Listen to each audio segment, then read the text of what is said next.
Hey folks, welcome to Shooting Up North. I'm your host, Louis Carlin. We're heard right here on the Alliance Pro Wrestling Network. Thank you so much for joining me today.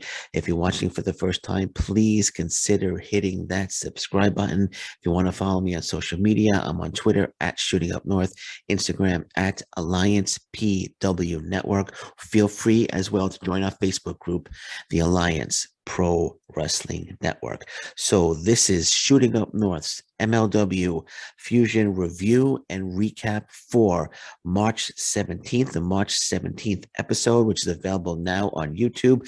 Two matches were featured on this show: Miranda Gordy one-on-one with Rok-C and TJP one-on-one with Buddy Matthews. So the show opens up with Scott Hall graphic. So of course, rest in peace, Scott Hall. Very cool that MLW put up the Scott Hall memorial graphic. So once again, rest in peace, Scott Hall, one of the greatest wrestlers of all time, as we know, passed away this week. Then we got a recap of last week's title match between Alexander Hammerstone and Davey Richards, and then the Richard Holiday attack on Alexander Hammerstone, where he left him a bloody mess. He got blood all over his white suit. So we got a recap of that. Then we get Richard Holiday officially opening the show with a promo talking about the rich history of the Grady Cole Center, the rich professional wrestling history of the Grady Cole Center in Charlotte, North Carolina, where wrestlers such as Ric Flair, legendary wrestlers such as Ric Flair and Dusty Rhodes is remembered for competing at the Grady Cole Center. But now he says everyone will remember Richard Holiday beating Alexander Hammerstone into a bloody mess. Then actually he got down on his knees and he actually talked to Alexander Hammerstone bloodstains that were on the floor. And he said Hammerstone begged him to stop the beating, and Hammerstone's blood will forever stain, will forever stay. He didn't say stain, will forever stay in Charlotte. Talk about the blood stain on the floor, but I'm sure they could just wash that blood stain off pretty easily. But according to Holiday, the blood will forever stay in Charlotte. Alexander Hammerstone's blood will forever stay in Charlotte. It was a good promo. Holiday cuts great promo. He's a great heel. He's without a doubt the number one heel. It's a great opening promo by Holiday. Without a doubt, the number one heel in MLW right now, and of course, it's well deserved because he's just absolutely fantastic. So talented. Cuts a great promo. He's a natural heel. Great in the ring. Great promo. Cuts a great promo every time. So Richard Holiday, great stuff here. I love how he puts himself on the same level as Ric Flair and Dusty Rhodes in this promo, which was really cool. So the arrogance of Richard Holiday, how like the arrogance of Richard Holiday, putting himself in the same breath as Ric Flair and Dusty Rhodes, which was really cool. So great opening stuff by Richard Holiday. We see a large limo showing up at the arena, and so we're going to be playing out throughout the show. Who's in the limo? Who's in the limo? Another limo storyline developing here. So who's in the limo? They've never seen that before. But limo pulls up, and we don't know who's in the limo. We'll find out as the show progresses who's in the limo. So we're ready for match one. Miranda Gordy versus Rok-C.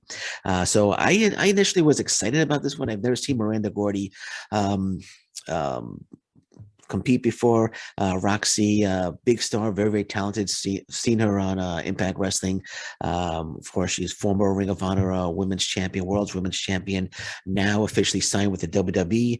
So I was excited. I was initially excited about this match, but did it live up to his expectations? We're gonna find out. So let's It didn't lead up. It didn't. I'll just come out and say right now, it didn't live up to the expectations. But I thought it was cool that Miranda Gordy was Terry Gordy's daughter, the legendary pro wrestler, legendary Freebird, and she came out to Leonard Skinner's Freebird, which was really cool. Love that song. So I thought it was cool that she came out.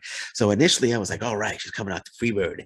It's gonna be great. And then Rok-C came out, and I'm like, oh, Rok-C, great talent there. We're gonna have a great match, and it all went south from there. So some of the action that took place was early on. Gordy using her power advantage over Rok-C.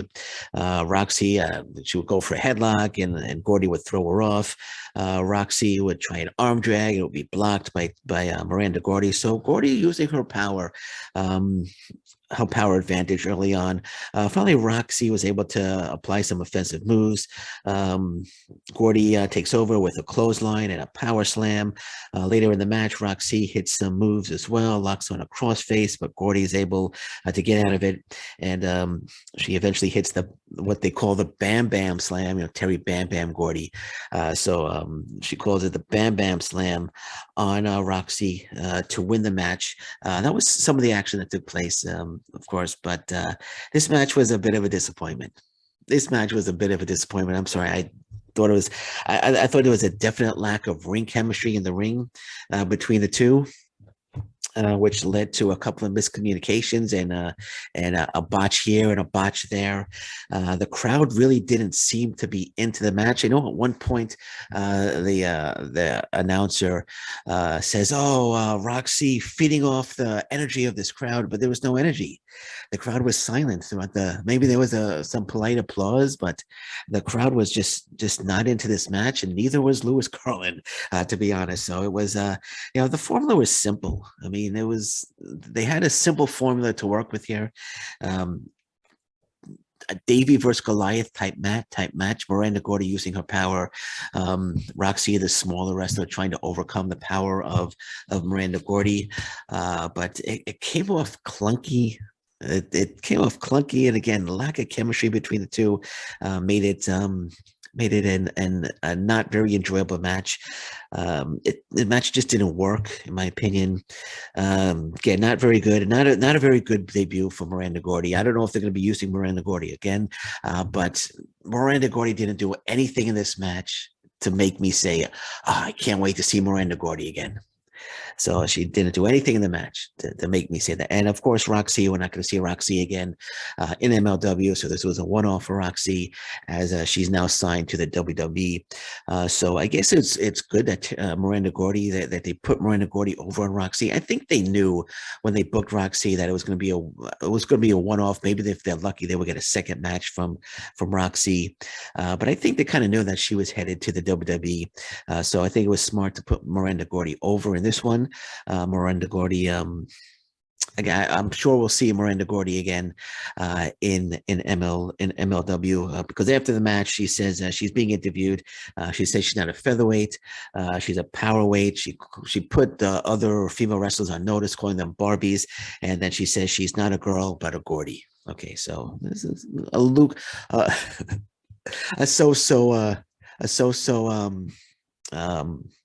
promo from Miranda Gordy. But again, the match didn't come off well. It came off clunky, no chemistry, and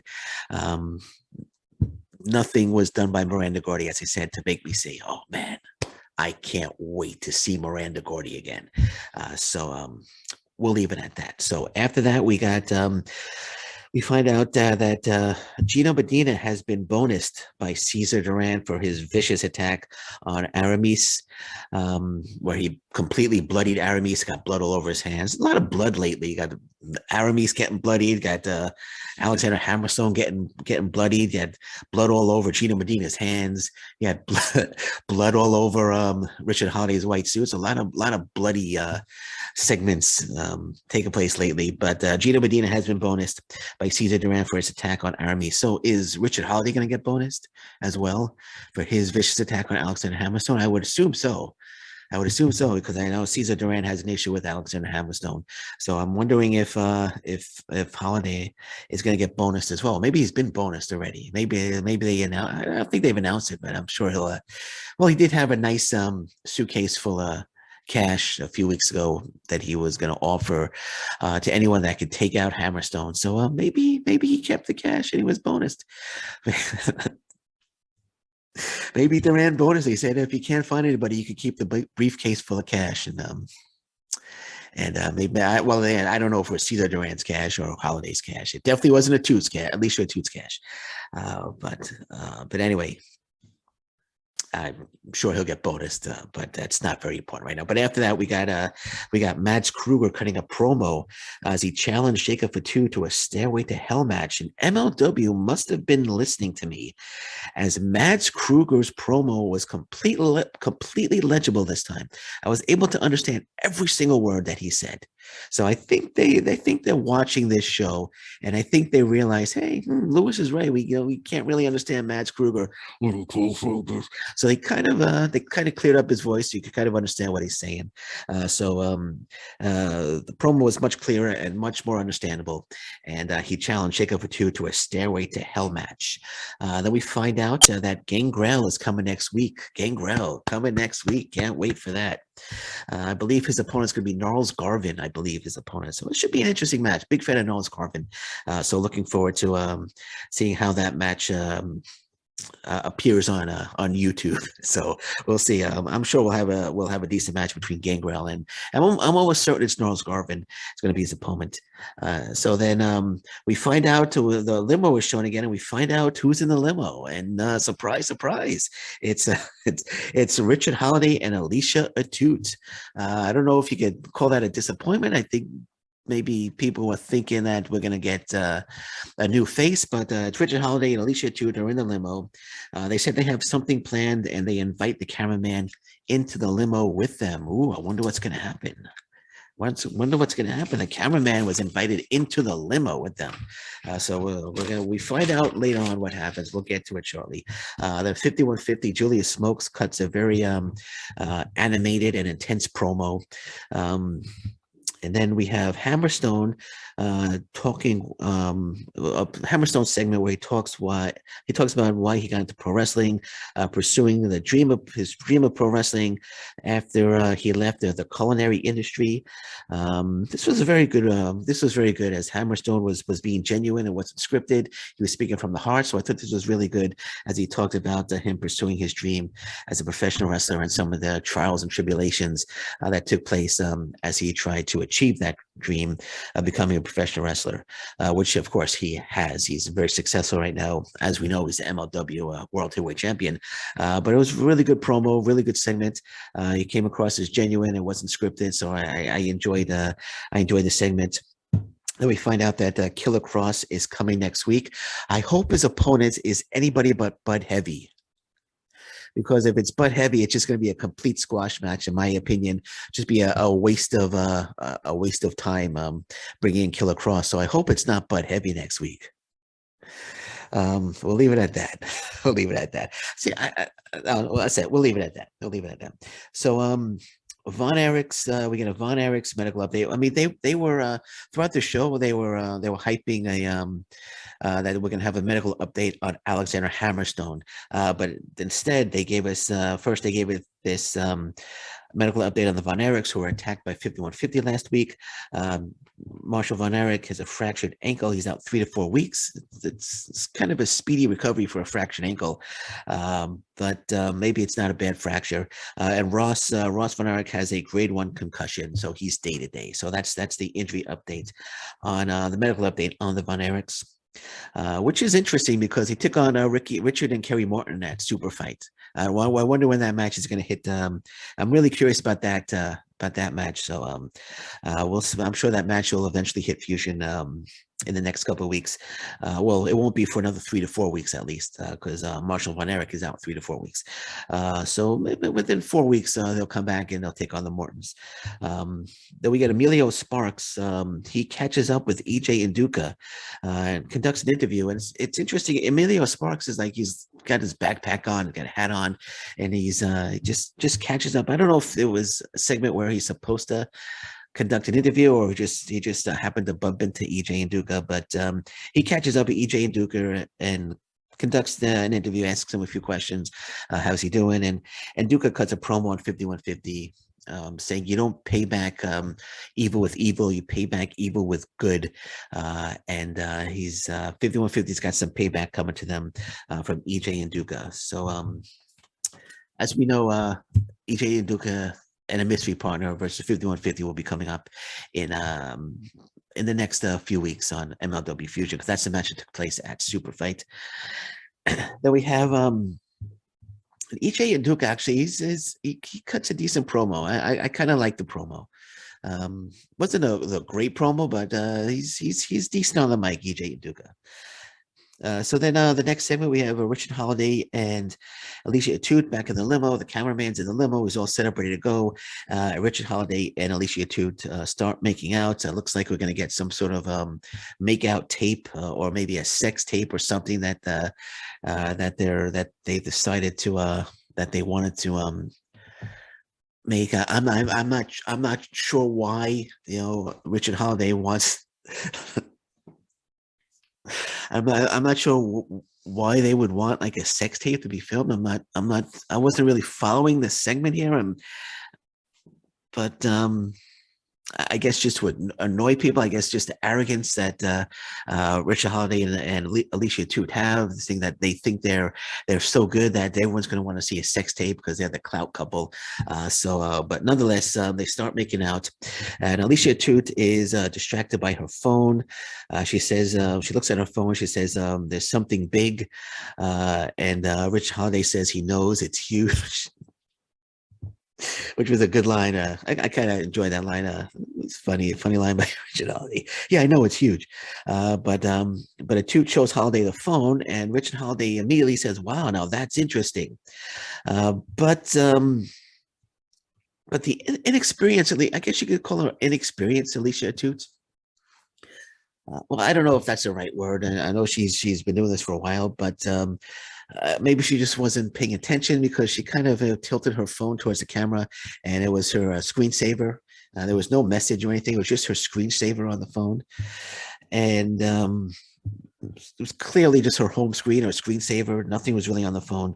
There was no message, but nonetheless, Holiday and Alicia Atout, they leave the limo, leaving the cameraman in the limo by himself, and looks like we're not going to get that sex tape after all. Okay, so so they leave the limo and they go to attend whatever they have to attend to. Something huge has happened. Something huge has appeared on Alicia Atout's phone, and we're gonna find out. I guess maybe next week what that is. Main event was a match that I was really looking forward to.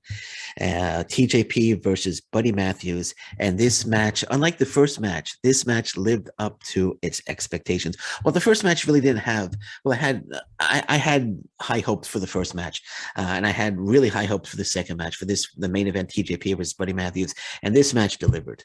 TJP actually, before the match, he cut a terrific promo before the match, talking about the free open door free agent policy, calling fans crayon eaters, which was really funny. But as a really good opening promo from TJP as he walked to the ring, and then Buddy Matthews came out, and he cut a promo as well.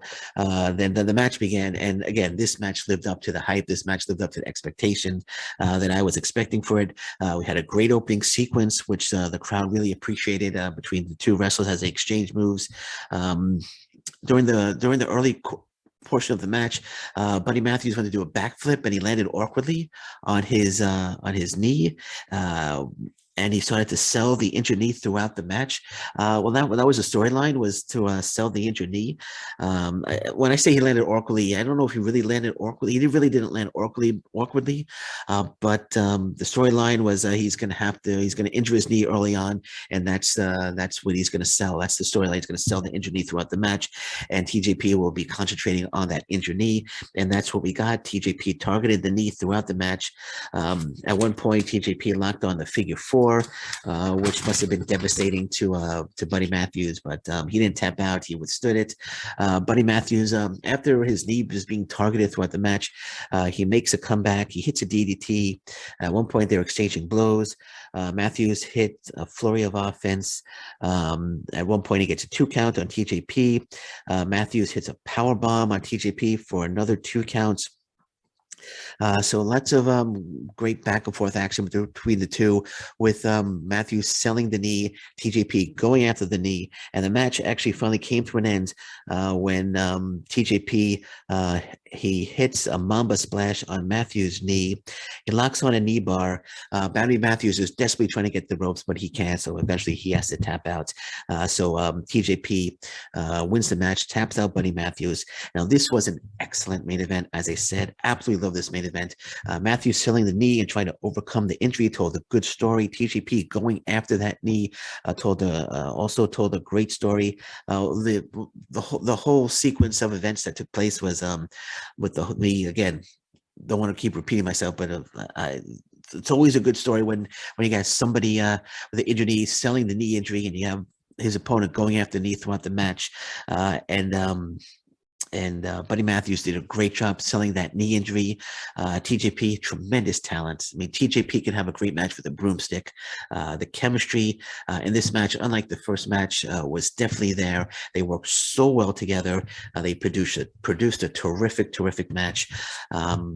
And it's a shame, though. It's a shame that Buddy Matthews signed with AEW. While I'm happy for him, I'm sure he's getting paid decent money. It's a shame that we're not going to. We could have had a nice little feud between Buddy Matthews and TJP. I can see Buddy Matthews trying to get revenge on TJP, trying to get that win back from TJP, like a series of matches against TJP for MLW. I think that would have been a nice little feud, but unfortunately, it's going to be a one-off match. TJP going over, of course, and Buddy Matthews in AEW land right now. So we won't see Buddy Matthews back in in MLW anytime soon. So again, great main event. TJP, tremendous talent, and it was very interesting. Very interesting. At the end of the match, TJP cut a promo plugging the New Japan Pro Wrestling faction, United Empire, which he's a member of. Also, members of the United Empire are Will Ospreay, Great Khan, Jeff Cobb, and Aaron Hanare. And TJP also a part of United Empire. He cut a promo plugging them, as I said, and he said the United Empire is taking over and it starts in MLW. So I wonder if that means that we're going to see some MLW, we're going to see the United Empire, some United Empire members in MLW. I know Will Ospreay was promoted as being was supposed to be making an appearance in MLW, but that got squashed, I think, by New Japan Pro Wrestling. So that got squashed because of MLW working with All Japan Pro Wrestling. Don't know if they're still working with All Japan Pro Wrestling. So this is a very interesting promo. I would love to see the United Empire in MLW. I think it'll be very interesting if they got like a Great Khan. I know Great Khan is coming to the U.S. For a few New Japan Pro Wrestling Strong shows. We'd love to see Great Khan in MLW. I think that would be pretty interesting if they could get another United Empire member in MLW and team with TJP. But New Japan Pro Wrestling and Impact Wrestling have a working relationship, so I'm not sure how that would factor in there. But it's very interesting that he said United Empire is taking over and it starts in MLW. So we'll see if anything transpires, if anything happens. If you see any New Japan Pro Wrestling United Empire stars showing up in MLW, possibly the team, as I said, with TJP, it would be very interesting. I know Rocky Romero, he shows up every now and then in MLW. So we'll see. Maybe we'll get another New Japan Pro Wrestling star showing up in MLW. I would love to see Aaron Hanare would be perfect in MLW, actually. Great talent. Even Jeff Cobb, if he came in. We'll see if we get a United Empire member joining forces with TJP and MLW in the future. So next week we find out that we're getting the Stairway to Hell match has been accepted by Jacob Fatu. So next week, Stairway to Hell match is the main event, Mads Kruger versus Jacob Fatu. And the show closes with Cesar Duran saying that if Hammerstone has not responded to his well-being, Hammerstone, actually, I'm not sure if I mentioned the Hammerstone medical update. Hammerstone refused medical attention. They mentioned it after the Von Erich's medical update. But Cesar Duran said since Hammerstone has not responded to his well-being, if he doesn't appear in person on Fusion next week, the title will be vacated. And then Duran has this evil laugh. I don't know if anybody else gets annoyed by the Cesar Duran segments sometimes, but I kind of get annoyed. I'm not a really big fan of the Cesar Duran segments. That goofy maniacal that but sorry, just think about it. Just annoying as hell. That goofy laugh, that crazy laugh at the end of the show. I don't know if it's supposed to be annoying or it's not supposed to be. I don't know, but I'm not a huge Cesar Duran fan. But we find out, but he says if Hammerstone doesn't show up on Fusion next week live, in person on Fusion next week, the title will be vacated. So we know now that what they're probably going to do is we're not going to see Hammerstone at all. Cesar Duran's going to be looking at his watch and saying, "Oh, Hammerstone hasn't showed up yet." I'm sure how they will be involved in the segments as well. And like at the very last possible moment, as the show's just about to close, Hammerstone will show up and the title will be safe with Hammerstone. So that's my prediction on how they're going to play this out next week. And that's it. And the show ended. And that was MLW Fusion for March 17th. Again, available now on YouTube. I think it's going to be on beIN Sports tonight. Right now, it's March 19th. I think it's on beIN Sports tonight, but you can catch it on YouTube at any time. It's available now on YouTube. So the show was okay.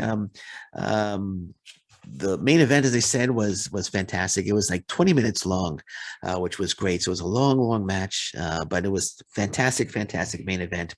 Again, the first match, bit of a disappointment in my opinion. Wasn't really a fan of the first match, but that's it. It was a good episode. I would give it like a 6 or a 7. I would give it a 6 or a 7. So it was a decent episode. That main event match, like I said, if it wasn't for that main event match, the show would probably get like a 2 or a 3 in my opinion. But the main event match was fantastic, so I'm giving it a 6 or a 7. All right, and that's it. That is it for Shooting Up North's MLW Fusion review and recap for March 17th. Looking forward to next week. Again, the main event will be Jacob Fatu versus Mads Kruger in a Stairway to Hell match. So looking forward to that. So, and of course, Killer Cross will be appearing next week. So I guess we got the 3 matches. Gangrel, I believe it's against Gnarls Garvin. Killer Cross, I hope he wrestles anybody except Bud Heavy, because it'll be a squash match if it's Bud Heavy. And I think it'll be a total big disappointment to be plugging Killer Cross, and all they do is put him up against someone like a Bud Heavy and give us a squash match. So hopefully it's not Bud Heavy next week. And the main event is Mads Kruger versus Jacob Fatu in the Stairway to Hell match. So it sounds like we have a decent show next week. As long as we don't get the Killer Cross versus Bud Heavy match, we'll be perfectly fine. So I'm just joking. But anyway, okay. So that's it. That's it for me. Again, that's it for MLW Fusion review and recap for March 17th. I'll be back next week with another MLW review and recap. But until then, thank you very much. Take care. Bye-bye. Stay safe, everyone. So long. Bye-bye.